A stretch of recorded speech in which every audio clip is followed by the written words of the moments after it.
दोस्तों स्वागत है आपका एक बार फिर से आज की बड़ी और महत्वपूर्ण खबरों में। दोस्तों देश भर में अनलॉक 3 चल रहा है, जिसमें कुछ चीजों पर सरकार ने छूट भी दी है। इस बीच कुछ बड़ी और महत्वपूर्ण खबरें निकल कर आ रही हैं, जिनका जानना आपके लिए बहुत जरूरी है। दोस्तों बात करें कोरोना मरीजों की, तो भारत में पिछले बीते 24 घंटे में कोरोना के 62,538 नए मामले सामने आए हैं। वहीं पिछले 24 घंटों में 886 मरीजों की मौत हुई। चलिए इसी के साथ शुरुआत करते हैं आज की बड़ी खबरों की, जिसमें आप देखने वाले हैं 10 अगस्त तक आ सकती है दुनिया की पहली वैक्सीन, रूस में पूरे हुए ट्रायल।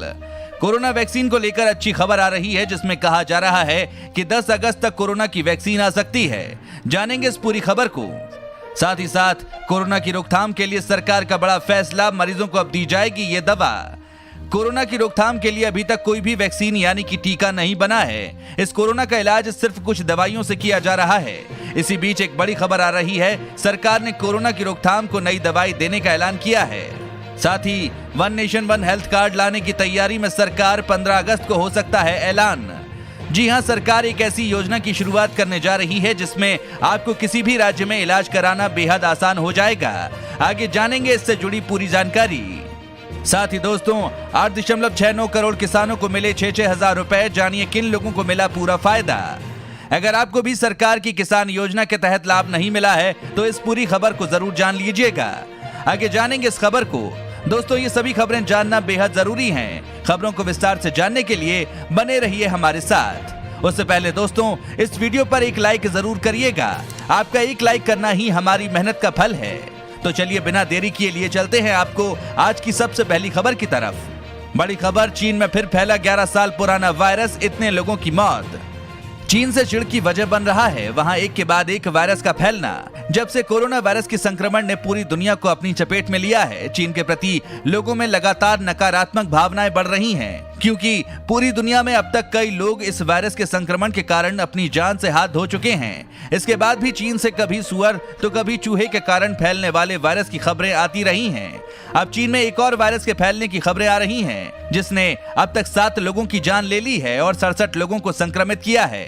इस समय चीन में जिस वायरस के संक्रमण का डर बढ़ रहा है, उस वायरस का नाम है टिक-बॉर्न वायरस। ये कोई नया वायरस नहीं है, बल्कि साल 2009 में भी ये वायरस चीन में फैला था। तब इस पर नियंत्रण कर लिया गया था और अब एक बार फिर इसने लोगों को संक्रमित करना शुरू कर दिया है। ये वायरस 2 तरीकों से इंसान में फैल रहा है। साथ ही अगली खबर में one nation one health card लाने की तैयारी में सरकार, 15 अगस्त को हो सकता है ऐलान। One nation one ration card के बाद अब सरकार one nation one health card लाने की तैयारी कर रही है। सूत्रों की माने तो 15 अगस्त को लाल किले से प्रधानमंत्री नरेंद्र मोदी इसका ऐलान कर सकते हैं। देश के हर नागरिक का हेल्थ रिकॉर्ड डिजिटल रूप में रखने के मकसद को लेकर सरकार ये तैयारी कर रही है। सरकार की one nation one health card योजना के जरिए सभी को एक हेल्थ कार्ड बनवाना होगा। इससे होने वाले ट्रीटमेंट और टेस्ट की पूरी जानकारी इस कार्ड में डिजिटली सेव होगी। इसका रिकॉर्ड रखा जा सकेगा। इसका सबसे बड़ा फायदा ये होगा कि देश में किसी भी हॉस्पिटल या डॉक्टर के पास जब इलाज कराने जाएंगे तो साथ में आपको सारे पर्चे और टेस्ट रिपोर्ट नहीं ले जाना पड़ेगा। डॉक्टर कहीं से भी बैठकर आपकी यूनिक आईडी के जरिए सारा मेडिकल रिकॉर्ड देख सकेगा। दोस्तों इस चैनल पर हम आपको देश और दुनिया भर की सभी ताजा खबरों को सबसे पहले लेकर आते हैं। अगर आप भी चाहते हैं कि दुनिया भर की खबरें आपके पास सबसे पहले पहुंचे, तो चैनल को बिना भूले नीचे दिए गए लाल बटन को दबाकर सब्सक्राइब जरूर कर दें और बेल आइकन को भी जरूर दबाएं। दोस्तों इस वीडियो को देखते रहिए, क्योंकि आगे आप देखने वाले हैं मास्क और ग्लव्स को फेंक रहे हैं ऐसे तो हो जाएं सावधान, भुगतना पड़ सकता है नुकसान। साथ ही अब जानिए 10 अगस्त तक आ सकती है दुनिया की पहली वैक्सीन, रूस में पूरे हुए ट्रायल। रूस ने दावा किया है कि 10 से 12 अगस्त के बीच कोरोना की वैक्सीन को लॉन्च कर दिया जाएगा। ये कोरोना को मात देने के लिए दुनिया की पहली वैक्सीन है। समाचार एजेंसी ब्लूमबर्ग के मुताबिक लॉन्च को लेकर सारी तैयारियां पूरी कर ली गई हैं। रिपोर्ट के मुताबिक पहले इसे रजिस्टर्ड किया जाएगा और फिर 3 से 7 दिनों के अंदर ये वैक्सीन लोगों के लिए बाजार में उपलब्ध होगी। इस बीच विश्व स्वास्थ्य संगठन ने रूस की इस वैक्सीन को लेकर कई तरह की चिंताएं जाहिर की हैं। WHO ने कहा है कि रूस ने वैक्सीन बनाने के लिए तय गाइडलाइंस का पालन नहीं किया है। ऐसे में इस वैक्सीन की सफलता पर भरोसा करना मुश्किल है। WHO के प्रवक्ता क्रिस्टियन लिंडमेयर ने यह कहकर सबको चौंका दिया कि अगर किसी वैक्सीन का तीसरे चरण का ट्रायल किए बगैर ही उसके उत्पादन के लिए लाइसेंस जारी कर दिया जाता है तो इसे खतरनाक मानना ही पड़ेगा। साथ ही अगली खबर में मास्क और ग्लव्स को कूड़े में कैसे फेंकें, गाइडलाइन जानना बेहद जरूरी। देश में कोरोना वायरस का संक्रमण तेजी से फैल रहा है। कोरोना से बचना है तो मास्क लगाना बेहद जरूरी है। मास्क को लेकर केंद्र सरकार ने भी लोगों से कई बार अपील की है, जिसका असर भी देखने को मिला है। लोग मास्क और ग्लव्स का उपयोग कर रहे हैं, लेकिन मास्क का उपयोग करने के बाद उन्हें कैसे फेंकना है इसके बारे में अभी उन्हें जानकारी नहीं है, जिसके कारण लोगों को इसका गलत परिणाम देखने को मिल रहा है। केंद्रीय प्रदूषण नियंत्रण बोर्ड की गाइडलाइन के मुताबिक सामान्य व्यक्ति जिसमें कोरोना का बिल्कुल भी संक्रमण नहीं है, अगर वो मास्क या ग्लव्स को फेंकता है तो उसे उपयोग में लाया गया मास्क या ग्लव्स को 72 घंटे यानी 3 दिन तक पेपर बैग में रखना चाहिए। इसके बाद इसे काट कर कचरा लेने वाली गाड़ी में सूखे कचरे के साथ देना चाहिए। ऐसे में ये मास्क और ग्लव्स ना तो कोविड वेस्ट माना जाएगा और ना बायोमेडिकल वेस्ट। अगली बड़ी खबर में कोरोना की रोकथाम के लिए सरकार का बड़ा फैसला, मरीजों को दी जाएगी ये दवा। उत्तर प्रदेश सरकार ने कोरोना वायरस संक्रमण के इलाज और बचाव के लिए आइवरमेक्टिन टैबलेट का इस्तेमाल करने का निर्देश जारी किया है।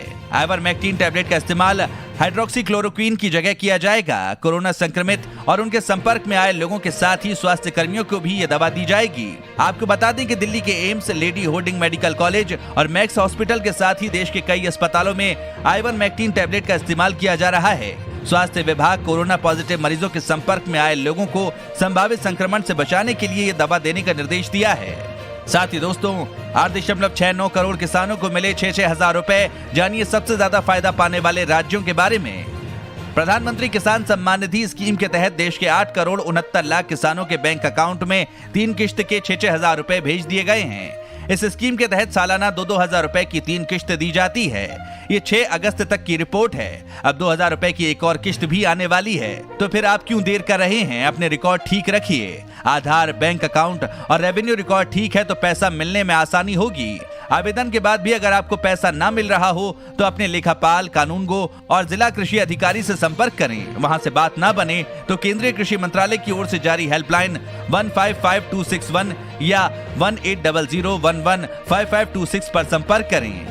साथ ही अगली खबर में इस राज्य में ऑनलाइन ही बनेंगे राशन कार्ड और ऑनलाइन ही होंगे अपडेट। 2.36 करोड़ परिवारों को फायदा। One nation one ration card scheme से जुड़ चुके महाराष्ट्र ने अब एक और कदम आगे बढ़ाते हुए राशन कार्ड की पूरी प्रक्रिया को ही ऑनलाइन करने का फैसला किया है। राज्य सरकार ने अब राशन कार्ड जारी करने और अपडेट करने की प्रक्रिया को भी ऑनलाइन करने की बात कही है। यही नहीं, मई से केंद्र सरकार के आत्मनिर्भर भारत पैकेज के तहत देश भर में प्रवासी मजदूरों और दिहाड़ी वर्कर्स को मुफ्त राशन मिल रहा है। ये राशन नवंबर तक दिए जाने का ऐलान किया गया है। रिकॉर्ड से मुताबिक सूबे में कुल 2.36 करोड़ एक्टिव राशन कार्ड हैं, जबकि कुल लाभार्थियों की संख्या 9.98 करोड़ है। सीनियर अधिकारियों ने कहा कि one nation one ration card scheme के लागू होने के बाद खाद्यान्न योजना के तहत लाभार्थियों की संख्या में इजाफा देखने को मिलेगा। अगली बड़ी खबर में दोस्तों, बैंक खाते पर कैश या ओवरड्राफ्ट सर्विस लेने वालों का नहीं खुलेगा करंट अकाउंट। आरबीआई यानी रिजर्व बैंक ऑफ इंडिया ने बैंकों को निर्देश दिया है कि जिन ग्राहकों के खातों पर पहले से कैश या ओवरड्राफ्ट के जरिए क्रेडिट सुविधा उपलब्ध है, उन ग्राहकों के करंट अकाउंट ना खोले जाएं। माना जा रहा है कि ये फैसला बैंकों की मदद करेगा, क्योंकि इससे कई बैंकों के खातों के जरिए लोन लेकर धोखाधड़ी करने वालों पर लगाम कसने में मदद मिलेगी। आरबीआई ने लोन के लिए विभिन्न अकाउंट इस्तेमाल करने पर प्रतिबंध लगाने के नए उपाय सुझाए हैं। आपको बता दें कि करंट अकाउंट को चालू खाता भी कहा जाता है। ये अकाउंट कंपनी या कारोबारियों के लिए होता है। इन्हें रोजाना पैसे के लेन देन की जरूरत पड़ती है। जहां पैसे के लेन देन बड़े पैमाने पर होता है, वहां लोग करंट अकाउंट का इस्तेमाल करते हैं। साथ ही अगली खबर में सोने की कीमतों पर लगातार 16वें दिन रिकॉर्ड तेजी। पहली बार दाम 57,000 रुपए के पार। सोने की कीमतों में लगातार 16वें दिन तेजी का सिलसिला जारी रहा। शुक्रवार को 10 ग्राम सोने की कीमतें पहली बार 57,000 रुपए के पार पहुंच गईं। वहीं 1 किलोग्राम चांदी के दाम रिकॉर्ड स्तर 77,000 रुपए पर पहुंच गईं। कमोडिटी बाजार के जानकारों का कहना है कि कमजोर अमेरिकी डॉलर के चलते सोने के दाम चढ़े हैं। दुनिया के प्रमुख मुद्राओं के मुकाबले डॉलर इंडेक्स 2 साल से भी निचले स्तर पर पहुंच गया। इसके अलावा केंद्रीय बैंकों की तरफ से और प्रोत्साहनों की उम्मीद और चीन और अमेरिका के बीच तनाव बढ़ने से सोने की कीमतों में उछाल आया। साथ ही अगली खबर में फ्लाइट से सफर करने वालों के लिए बड़ी खबर। अब यहां पहुंचकर 14 दिनों का होम आइसोलेशन अनिवार्य हुआ।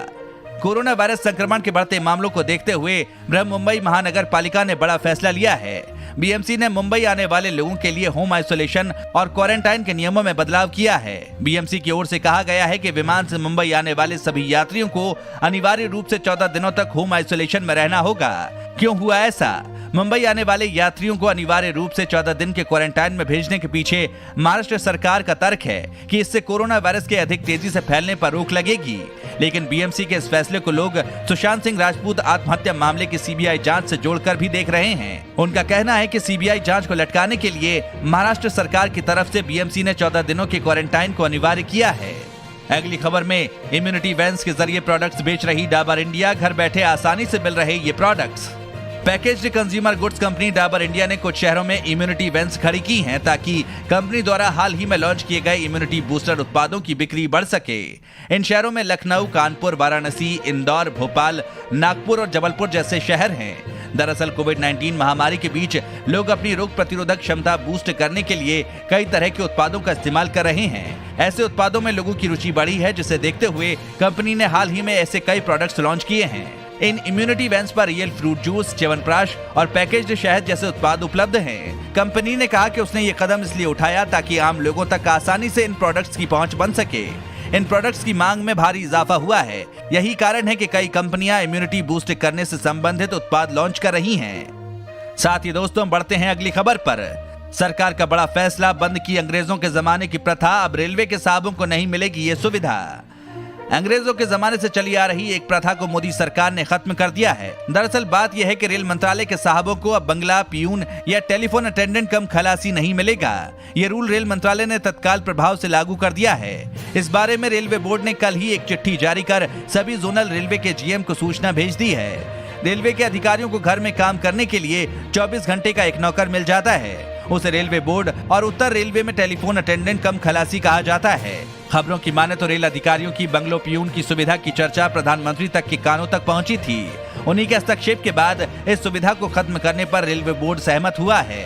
दोस्तों, अगर आप रोजाना ऐसी खबरें अपने मोबाइल पर पाना चाहते हैं तो बिना भूले नीचे दिए गए लाल रंग वाले सब्सक्राइब बटन को जरूर दबाएं, साथ ही बेल आइकन को ऑन कर लें।